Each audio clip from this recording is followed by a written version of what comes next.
सन 2024 अपने अवसान की तरफ है और हम लोग सभी सन 2025 के आगमन की प्रतीक्षा में हैं। हर वर्ष जो भी आता है ना दोस्तों, हमें कुछ खट्टे मीठे अनुभव देकर जाता है। कुछ सुनहरी यादें होती हैं तो कुछ दुख भरे पल भी होते हैं, समाहित होते हैं उसमें। ठीक है। और 2025 हमारे कन्या राशि के या लग्न के जातक अथवा जातिकाओं के लिए किस प्रकार का रहने वाला है, यही आज हमारा डिस्कशन का मेन सब्जेक्ट है। हमारे कन्या राशि के वे सभी भाई बहन जो कि कन्या राशि के हैं या कन्या लग्न के हैं, वो दोनों ही इस विश्लेषण से लाभ उठा सकते हैं।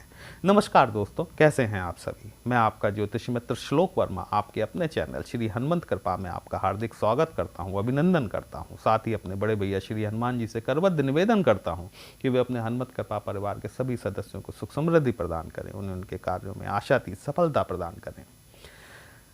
दोस्तों 2025 अत्यंत महत्वपूर्ण है। देखिए, वीडियो को अंत तक अवश्य देखिएगा, क्योंकि क्या है ना कि इसमें आपको बहुत सारी ऐसी चीज़ें मिलेंगी जो शायद आपको अन्यत्र सुनने के लिए ना मिली हों।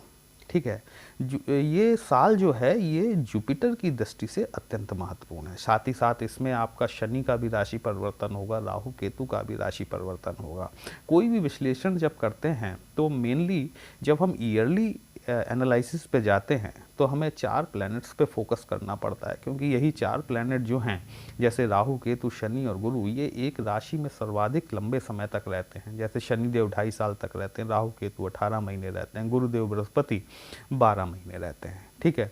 तो ये हमारे जीवन पे बहुत गहरा इम्पैक्ट डालते हैं, और एनालिसिस जो ईयरली एनालिसिस होता है बेसिकली इन्हीं पर डिपेंड होता है। इस साल जो होगा ना, शुरुआत करते हैं हम आपके जुपिटर से। देखिए, ये जुपिटर जो है वर्तमान परिस्थितियों में आपके नवम भाव में बैठे हुए हैं। शुक्र की वृष राशि यहाँ पर फॉल करती है। ठीक है। और जुपिटर जो हैं ये आपके चतुर्थ भाव के, मतलब आपके सुख स्थान और सप्तम भाव, जीवन साथी का भाव, व्यवसाय का भाव, दोनों के ही स्वामी होते हैं। दोनों का ही कारकत्व जो है वो जुपिटर के पास में है। अब जुपिटर 5 फरवरी तक जो है वक्री स्थिति में है, नवम भाव में बैठे हुए हैं आपके भाग्य भाव में। ठीक है। भाव की दृष्टि से यदि देखा जाए तो जुपिटर की प्लेसमेंट अच्छी है आपके लिए। ठीक है। लेकिन अगर राशि के हिसाब से देखा जाए तो चूंकि शुक्र की राशि है, शुक्र और गुरु दोनों के बीच में वैचारिक मतभेद है। एक साउथ पोल हैं तो दूसरे नॉर्थ पोल हैं। ठीक है। एक आपको आध्यात्मिकता की तरफ ले जाते हैं, वहीं दूसरे जो हैं वो आपको मटेरियलिस्टिक चीज़ों की तरफ ले जाते हैं। तो ये तो वर्तमान स्थिति चल रही है। आपका 2025 में क्या स्थितियां बनेंगी, शनि की, गुरु की, राहु केतु, ये लोग किस प्रकार से काम करेंगे। गुरुदेव बृहस्पति जो है ये 5 फरवरी को वक्री स्थिति से मार्गी स्थिति में आएंगे, और मार्गी स्थिति में आने के बाद ये आपके दशम भाव की तरफ बढ़ना शुरू करेंगे। आप जानते हैं दशम भाव जो होता है ये आपका कार्य क्षेत्र होता है, आपकी पद प्रतिष्ठा होती है, मान मर्यादा होती है। बृहस्पति जो है ये एक्सपेंशन के कारक हैं। हाँ, इनका एक्सपेंशन राहु जैसा नहीं होता। ठीक है। लेकिन ये भी एक्सपेंशन करते हैं, चीज़ों को विस्तारित करते हैं, विस्तृत करते हैं। जुपिटर जैसा प्लैनेट जब आपके कार्य क्षेत्र के भाव में जाके बैठेगा तो स्वाभाविक सी बात है कि आपका कार्य क्षेत्र विस्तृत होना है, रिस्पॉन्सिबिलिटीज़ आपकी बढ़ने वाली हैं, आपको कुछ एक्स्ट्रा लोड बढ़ने वाला है, आपको आपके प्रोफाइल के साथ साथ किसी अन्य प्रकार का चार्ज भी मिल सकता है। ठीक है। मतलब आप जैसे कि इस डिपार्टमेंट के हेड हैं और साथ ही आपको आपके दूसरे डिपार्टमेंट का भी चार्ज आपको दे दिया गया, तो आपकी इस तरीके से रिस्पॉन्सिबिलिटीज़ बढ़ती हैं। जब रिस्पॉन्सिबिलिटी बढ़ती हैं तो प्रतिष्ठा बढ़ती है, याद रखिएगा इस बात को, है ना। और जब प्रतिष्ठा बढ़ती है तो कुछ समस्याएं भी बढ़ती हैं, है ना। तो यहाँ पर जो है जुपिटर जो है दशम भाव में जब बैठेंगे तो आपके कार्य क्षेत्र में विस्तार करेंगे, प्रमोशन के चांसेस आपके बढ़ते हैं, एक्स्ट्रा रिस्पॉन्सिबिलिटीज़ आपको दी जा सकती हैं। अपने आप को साबित करने के लिए बहुत अच्छा समय है ये। आप कितने रिस्पॉन्सिबल हैं, आप चीज़ों को कितनी गहराई से लेते हैं, और अपने अधिकारियों के साथ जब आप अपनी इस पूरी क्वालिटी के साथ में अपने आप को प्रेजेंट करते हैं तो निश्चित तौर पर आपकी वेतन वृद्धि होना, आपकी पद प्रतिष्ठा में वृद्धि होना तय है। दशम भाव में बैठे हुए जुपिटर की जो फिफ्थ एस्पेक्ट है ये आपके धन भाव पर पड़ती है। सेकंड हाउस धन, वाणी, परिवार, कुटुंब इत्यादि से संबंधित, हमारा मुंह से लिए जाने वाले भोज्य पदार्थ, ये सभी इसी क्षेत्र में आते हैं। ठीक है, तो यहाँ पर जो है जब जुपिटर धन भाव को देखेंगे, जुपिटर देखिए एक नैसर्गिक शुभ ग्रह है, इसे हमेशा ही शुभ माना जाता है, जीव कारक ग्रह है। ठीक है, तो जब जुपिटर जब आपके धन भाव को देखेंगे, सेकंड हाउस जो होता है ना, हमारी एक्यूमुलेटेड वेल्थ होता है, हमारी टोटल धन संपत्ति जो है, चल अचल संपत्ति जिसे कहा जाता है, वो हमारा सेकंड हाउस होता है। तो जब ये जुपिटर की दृष्टि पड़ेगी तो बैंक बैलेंस बढ़ना या आपकी चल अचल संपत्ति में विस्तार होना, ये यहाँ पर जुपिटर सुनिश्चित करते हैं। स्वादिष्ट भोजन के प्रति आपकी रुचि बढ़ सकती है। देखिए यहाँ पर थोड़ा सा आपको कंट्रोल रखना पड़ेगा, क्योंकि जुपिटर जो है ये वेट गेन के भी कारक होते हैं, ये आपका वजन बढ़वा सकते हैं, और जब वजन बढ़ता है तो बहुत सारी चीज़ें निकल कर आती हैं, हेल्थ के इशू भी आते हैं। ठीक है, तो आपको थोड़ा सा अपने वेट के प्रति सावधानी बरतनी चाहिए। परिवार में किसी न किसी प्रकार की वृद्धि हो सकती है, चाहे जन्म के थ्रू हो या किसी विवाह संबंध के द्वारा हो। यहाँ जुपिटर आपके लिए ये एक अच्छा कार्य करने वाले। बैंक बैलेंस आपका डेफिनेटली बढ़ने वाला है 2025 में। गुरु की सप्तम दृष्टि जो है ये आपके चतुर्थ भाव पर पड़ेगी। सुख स्थान, भूमि, भवन, वाहन, माता के सुख से संबंधित चीज़ें विस्तारित होंगी। माता के स्वास्थ्य में यदि आपको किसी प्रकार की कमजोरी देखने को मिली अब तक, वहाँ पर आपको चीज़ें सुधरती हुई दिखाई देना शुरू होंगी। आपको अचानक से आपका घर छोटा लगने लग सकता है, आपको आपकी कार छोटी लगने लग सकती है। मतलब ये कि जुपिटर आपको बड़ा घर लेने के लिए प्रेरित कर सकते हैं या फिर बड़ी कार लेने के लिए प्रेरित कर सकते हैं। ये आपको यहाँ पर लेकिन एक चीज़ का आपको ध्यान रखना पड़ेगा। देखिए बड़ा घर लीजिए, बड़ी कार लीजिए, बंगला लीजिए, कोठी लीजिए, किला लीजिए, ठीक है, लेकिन जुपिटर की नाइन्थ एस्पेक्ट जो है ये आपके छठवें घर पर पड़ेगी। रोग, ऋण और शत्रुओं का घर होता है ये। सेकंड हाउस पे जो दृष्टि पड़ेगी वहाँ पर आपको अपने भोजन पर नियंत्रण रखना है, क्योंकि नाइन्थ एस्पेक्ट से अगर आप भोजन पर नियंत्रण नहीं रखेंगे तो छठवें भाव पर जो जुपिटर की दृष्टि पड़ेगी ये आपको पेट संबंधित रोग दे सकती है। ठीक है, वहीं फोर्थ हाउस पर जो जुपिटर की दृष्टि पड़ रही है, जहाँ से आप नया घर, वाहन खरीदने की सोच रहे हैं, ऋण बढ़ सकता है। ठीक है, तो यदि खरीदना बहुत ज़्यादा ज़रूरी हो तो बिल्कुल खरीद लीजिए। ठीक है, क्योंकि बैंकिंग ही लोन पे डिपेंड है, तो लोन नहीं लेंगे तो कौन लेगा, है ना। तो ये आपका जुपिटर जो है ये 10th हाउस में बैठकर आपके साथ में करने वाला है। सेवा भाव भी होता है 6th हाउस। यदि आप देखिए, नर सेवा नारायण सेवा होती है। यदि आपके द्वारा किसी भी प्रकार की किसी भी व्यक्ति की मदद की जाती है तो ये आप एक तरीके से आप नारायण सेवा ही करेंगे। और जुपिटर जो है ना वो नारायण के भक्त हैं। ठीक है, तो आप नर सेवा करेंगे तो नारायण सेवा अपने आप हो जाएगी। जुपिटर के साथ में एक चीज़ और होगी। देखिए यहाँ से मुद्दा शुरू होता है। जुपिटर की 2025 में अतिचारी गति रहने वाली है। अतिचारी गति मतलब आप जानते हैं कि जुपिटर एक भाव को एक साल में क्रॉस करते हैं, लेकिन जुपिटर की स्पीड इस बार इतनी होगी। और जब जुपिटर जैसा इतना बड़ा प्लैनेट की जब ये हिलता है तो सूर्य भी अपनी जगह से थोड़ा सा डगमगा जाता है। ठीक है, जब ये जुपिटर जैसा प्लैनेट जब अतिचारी गति से आएगा तो चीज़ों को बहुत तेज़ी से चीज़ें बदलेंगी। आपकी डिसीजन मेकिंग बहुत साउंड होनी चाहिए इन दिनों में। 2025 आपसे डिमांड करता है कि आपके डिसीजंस में किसी तरह की लेट लतीफ़ी ना हो, क्योंकि चीज़ें बहुत तेज़ी से परिवर्तित होंगी। जुपिटर दशम भाव से अक्टूबर माह के अंत तक ये आपके लाभ भाव में पहुंच जाएंगे। ठीक है, 6 माह में ही, बल्कि कहूं तो 5 माह में ही अपना भाव परिवर्तन कर लेंगे। और जब ये लाभ भाव में जाएंगे तो देखिए दशम भाव से लाभ भाव में जा रहे हैं, चतुर्थ भाव का स्वामी है, सप्तम भाव का स्वामी है, लाभ भाव में जा रहा है। लाभ भाव में बैठकर जुपिटर जो है आपका लाभ बढ़ाने का कार्य करेंगे। कहाँ से करेंगे? देखिए यदि चूंकि जुपिटर सप्तम भाव के भी स्वामी, आपके व्यवसाय के भी स्वामी होते हैं, ठीक है, और व्यवसाय जब आपका बढ़ेगा तो स्वाभाविक सी बात है कि लाभ बढ़ना ही बढ़ना है ना। तो यहाँ पर जुपिटर आपका लाभ बढ़ाएंगे। जुपिटर की जो फिफ्थ एस्पेक्ट है 11th हाउस में बैठकर, जो फिफ्थ एस्पेक्ट है वो आपके थर्ड हाउस पर पड़ेगी। यदि आप ऑनलाइन काम करते हैं, आप ऑनलाइन बिजनेस में हैं, आप बायर सेलर हैं ऑनलाइन, निश्चित तौर पर जुपिटर आपको बहुत लाभ देने वाले हैं, क्योंकि जो है ना थर्ड हाउस ये ऑनलाइन का होता है, ठीक है। तो यहाँ पर आप अगर आपने चीज़ों को आप ऑनलाइन प्लेटफॉर्म पर ले जाएंगे तो आपके लिए अत्यंत लाभदायक स्थितियाँ बनेंगी। थर्ड हाउस जो होता है ये आपके छोटे भाई बहनों से भी संबंधित होता है। जो 11th हाउस है वो आपके बड़े भाई बहनों को, चाचा ताऊ, बड़े चाचा ताऊ को संबंध कर मतलब रिफ्लेक्ट करता है। वहीं थर्ड हाउस जो है ये आपके छोटे भाई बहनों को, आपके आस पड़ोस को रिफ्लेक्ट करता है।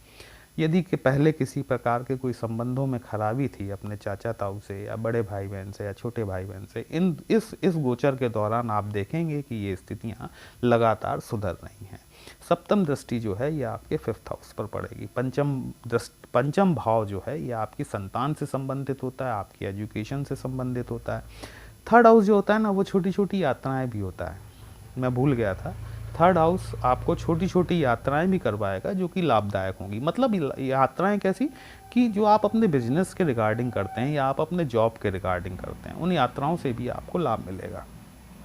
पंचम भाव जो होता है ना ये आपकी संतान का होता है, एजुकेशन का होता है, पूर्व जन्म में किए गए कर्मों से संबंधित होता है। पंचम भाव हमारा स्टॉक मार्केट होता है, लव रोमांस होता है। जब जुपिटर की यहाँ पर दृष्टि पड़ेगी तो यहाँ पर आपको संतान की तरफ से एजुकेशन में यदि कोई रुकावट आ रही थी वो आपको सॉल्व होती हुई दिखाई देगी। यदि आप खुद स्टूडेंट हैं, आपकी पढ़ाई अब बहुत अच्छी होने वाली है। जितना जो अभी तक आपने पढ़ नहीं पाया था ना, 2025 में आप पढ़ेंगे, आपको कंपटीशन में सफलता मिलने की पूरी संभावनाएं हैं। लव रोमांस की यदि बात की जाए तो देखिए आप अपने लिए जीवन साथी ढूंढने की तरफ आगे बढ़ सकते हैं, क्योंकि सप्तम भाव का स्वामी जो है ये पंचम भाव को देख रहा है। वह सभी माता बहनें जो कि कंसीव करने की इच्छुक हैं, ये ड्यूरेशन उनके लिए बहुत अच्छा हो सकता है। आपका यदि आप विवाह योग्य हैं, आप अपने लिए उचित जीवन साथी ढूंढना चाह रहे हैं, 2025 आपके लिए एक अच्छा वर्ष साबित हो सकता है, जबकि आप अपने लिए सुयोग्य वर ढूंढ सकें, ठीक है, या वधू, दोनों ही चीज़ें। जुपिटर की 9th एस्पेक्ट चूंकि सप्तम भाव पर पड़ रही है, देखिए सप्तम भाव आपके जीवन साथी से संबंधित होता है, आपके विवाह संबंधों से संबंधित होता है, व्यापार से होता है, भागीदारी बिजनेस से संबंधित होता है। तो यहाँ पर विवाह के योग अच्छे बनते हैं, ठीक है। वैसे भी मेरे हिसाब से 2025 जो है वो गुरु का साल है, क्योंकि 2 + 2 + 5 = 9 और काल पुरुष की पत्री को यदि हम लेकर चलें तो नवम भाव जो होता है वो वहाँ पर गुरु की सैगिटेरियस धनु राशि आती है, ठीक है। तो 2025 जो है वो गुरु का साल होने वाला है। विवाह के लिए अत्यंत उत्तम वर्ष रहेगा जातक जातिकाओं के लिए। अब गुरु का चैप्टर यहीं क्लोज करते हैं, नहीं वीडियो और लंबा हो जाएगा। अब हम आते हैं आपके शनि महाराज पर। देखिए शनि महाराज वर्तमान परिस्थितियों में आपके 6वें घर में बैठे हुए हैं, ठीक है, 6वें घर में बैठे हुए हैं और शनि वर्तमान स्थिति में मार्गी अवस्था में है। 29 मार्च 2025 को शनि का ट्रांजिट हो जाएगा और शनि आपके 6वें घर से निकलकर सप्तम भाव में आ जाएंगे, जहां पर कि राहु देव ऑलरेडी विद्यमान हैं, ठीक है। यहाँ पर शनि और राहु की युति बनेगी जो कि 30 मार्च से लेकर अप्रैल, एक माह से कुछ ज़्यादा दिनों तक ये यहाँ पर स्थिति राहु और शनि का कॉम्बिनेशन रहेगा एक ही भाव में। यहाँ थोड़ी सी आपको सावधानी बरतनी आवश्यक है, जीवन साथी के स्वास्थ्य के प्रति, अपने व्यवसाय के प्रति। देखिए ये 1-1.25 महीना जो है ना ये थोड़ा सा क्रिटिकल रहेगा, आपको चीज़ों को मैनेज करना पड़ेगा। अपनी जवान पर, अपने ईगो पर, अपनी वाद विवाद की स्थितियों पर, इन चीज़ों पर आपको ये 1.5 माह के लगभग जो है ये आपको नियंत्रित रख के चलना पड़ेगा दोस्तों। फिर क्या होगा कि राहु केतु भी ट्रांजिट करेंगे। जो राहु महाराज अभी आपके सप्तम भाव में बैठे हुए हैं वो 6वें घर में आ जाएंगे, और केतु महाराज जो आपके फर्स्ट हाउस में, जिन्होंने आपको पिछले 18 महीने से परेशान कर रखा था फर्स्ट हाउस में बैठकर, ये आपके 12th हाउस में चले जाएंगे। ठीक है, तो पहले हम चर्चा कर लेते हैं आपकी शनि की। देखिए शनि महाराज की जो थर्ड एस्पेक्ट है ये आपके 7th हाउस में बैठ के 9th हाउस पर पड़ेगी, मतलब भाग्य भाव पर। यहाँ पर शनि आपकी पत्रिका में शुभ होना आवश्यक है, क्योंकि शनि की तीसरी दृष्टि जो है ये हमेशा खराब मानी जाती है। रोड़े अटकाने वाली जो दृष्टि होती है शनि की, वो तीसरी दृष्टि होती है। शनि आपके भाग्य को बाधित करने का कार्य करेंगे। मैं यहाँ पर साफ साफ बताऊंगा आपको, अच्छी अच्छी बातें तो हैं ही, लेकिन जो बातें आपको ध्यान रखनी चाहिए वो भी जो है कि आपको यहाँ पता होनी चाहिए कि शनि आपके भाग्य भाव में रोड़े अटकाने का काम करेंगे। आपको भाग्य से ज़्यादा अपनी मेहनत पर फोकस करना पड़ेगा। यदि आप मेहनत पे फोकस पर कर पाएंगे तो देखिए शनि कर्म फल दाता है, डिसिप्लिन के कारक हैं, लेकिन यही शनि आपको आलस्य भी देते हैं। ठीक है, यदि आप अपनी आलस पे कंट्रोल कर गए और शनि की दूसरी क्वालिटी जो कि डिसिप्लिन है उसको आपने मेंटेन कर लिया तो फिर आपका भाग्य भी आपका सहयोग करेगा। अन्यथा भाग्य भरोसे आप किसी कार्य को लेकर न बैठें। आपको सेल्फ डिपेंड होकर कार्य करना है, किस्मत के भरोसे कोई भी काम आपको, क्योंकि शनि सप्तम भाव में 2.5 साल तक रहेंगे, तो 2.5 सालों तक आपको ये नहीं छोड़ना है। ठीक है, पहली चीज़। शनि की 7th एस्पेक्ट आपके फर्स्ट हाउस पर पड़ेगी। वही चीज़, फर्स्ट हाउस आपका सेल्फ होता है, आपके कैरेक्टरिस्टिक होते हैं। शनि यहाँ भी आपको आलस्य देंगे। देखिए ठीक है, शनि की जो पहली क्वालिटी है वो शनि आपको आलस्य देते हैं। थोड़े से कुछ हेल्थ इशू आपको देखने को मिल सकते हैं इस पीरियड के दौरान। ठीक है, शनि क्या है, शनि आपसे जो चाहते हैं, यदि आप उन शनि की चीज़ों को करने में समर्थ हो जाते हैं। शनि आपसे डिसिप्लिन चाहते हैं, शनि चाहते हैं कि आप कर्म करें, शनि चाहते हैं कि आप न्याय के लिए लड़ें, न्यायिक कर्म करें, मतलब किसी गलत का साथ ना दें, आप सही का साथ दें। शनि आपके लिए कभी बुरा फल नहीं देंगे, शनि आपको सदैव शुभ फल देंगे। लेकिन यदि आप ऐसा नहीं करते हैं, आप समाज के दबे कुचले लोगों के प्रति अपना व्यवहार विचार नहीं बदलते हैं, तो शनि आपको फिर परेशान करेंगे। ठीक है, शनि की 10th एस्पेक्ट जो है ये आपके 4th हाउस पर पड़ेगी, भूमि भवन वाहन माता के सुख में। माता का जो सुख है उसमें आपको पैरों में आपको तकलीफ देखने के लिए मिल सकती है। ठीक है, शनि यदि शुभ हैं तो बहुत अच्छी बात है, लेकिन यदि अगर शनि शुभ नहीं है तो खड़ी कार कोई ठुक जाएगा आपकी। आप मकान बनाने का काम शुरू करेंगे, लेबर आपकी भाग जाएगी। गुरु आपका मकान बनवाएंगे, यहाँ शनि खराब हुए तो यहाँ पर लेबर आपको ढूंढे नहीं मिलेगी, ठेकेदार काम करने से मना कर देगा। तो यहाँ पर आपको शनि को शुभ रखने का प्रयास जरूर करना चाहिए। राहु जब 6वें घर में बैठेंगे ना, शत्रुहंता योग बनाते हैं। यहाँ पर आपके विभिन्न जो भी आपके डेट्स हैं, जो भी आपके कर्ज हैं, यहाँ पर ये राहु देव इन 18 महीनों में चुकता करवाने का कार्य जरूर करेंगे। ठीक है, 12th हाउस में जो आपके केतु महाराज बैठे हुए ना, केतु क्या है, ये आपको स्पिरिचुअलिटी की तरफ ले जाएंगे, आध्यात्मिकता की तरफ। आपकी विदेश यात्रा भी हो सकती है, आप विदेश में सेटल होना चाहते हैं, वहाँ भी बैठकर केतु महाराज आपको ये योग सुनिश्चित करेंगे कि यदि आप बाहर जाना चाहते हैं, आप विदेश में सेटल होना चाहते हैं, तो वो योग भी आपके लिए बनता है। देखिए शनि के बारे में एक बात मैं कहना भूल गया था कि श्लोक है, स्थान हानि करे जीवा स्थान वृद्धि करे शनि। शनि जब भी जो है कि गुरु की राशियों में जाते हैं, गुरु के भाव में जाते हैं, तो ये वहाँ पर स्थान की वृद्धि कर देते हैं। व्यापार व्यवसाय आपका बढ़िया चलेगा, शनि हर जगह तकलीफ नहीं देंगे आपको। ठीक है, आपका व्यापार व्यवसाय अच्छा चलेगा, जीवन साथी के साथ आपके संबंध सुधरेंगे, क्योंकि सप्तम भाव जो है वो बृहस्पति की राशि आ रही है, वहाँ पर बृहस्पति की राशि फॉल कर रही है। ठीक है, और शनि जब भी गुरु के घरों में जाते हैं, किसी प्रकार का नुकसान उस भाव के लिए नहीं करते, बल्कि उस भाव की चीज़ों को, जहाँ बृहस्पति के जो शुभ लक्षण होते हैं उनको बढ़ा देते हैं। ठीक है, हम कहाँ थे, केतु महाराज पे। तो केतु महाराज आपके 12th हाउस में बैठे हुए हैं, आध्यात्मिकता के प्रति आपकी रुचि बढ़ेगी, आपकी विदेश यात्राएं होना संभव हो सकती हैं। यदि आप विदेश में सेटल होना चाहते हैं तो विदेश जाकर सेटल भी हो सकते हैं। ये अब आपके लिए केतु महाराज करने वाले हैं। राहु महाराज 6वें घर में बैठे हुए हैं, रोग शत्रुओं का घर है, शत्रुहंता योग बनाते हैं यहाँ पर। ठीक है, कर्ज आपको अगर लेना है, अगर आप लोन लेना चाहते हैं, लोन मिल जाएगा आपको, बड़ा लोन दिला देंगे। ठीक है, रोग भी थोड़ा सा बढ़ा दे सकते हैं, तो थोड़ा सावधानी रखिएगा, अपने हेल्थ के ऊपर थोड़ा वर्कआउट कीजिए। हेल्थ आपकी अच्छी रहेगी तो सारी चीज़ें अच्छी रहने वाली हैं। ये हमारे कन्या राशि के लिए विश्लेषण था वार्षिक 2025। यदि आपको अच्छा लगा हो तो चैनल को लाइक, शेयर और सब्सक्राइब जरूर कर लीजिएगा। यदि हमसे पत्रिका का विश्लेषण कराना चाहते हैं, हमारा व्हाट्सएप नंबर थंबनेल में दिया गया, हमसे कॉन्टैक्ट कर सकते हैं। पर्सनल कंसल्टेशन पेड होता है दोस्तों, एक छोटी सी फीस आपको पे करनी होती है। आपकी समस्या का उचित समाधान हमारे द्वारा करने का प्रयास जरूर किया जाएगा। चलिए फिर मिलते हैं एक नई राशि के साथ, तब तक के लिए जय श्री राम।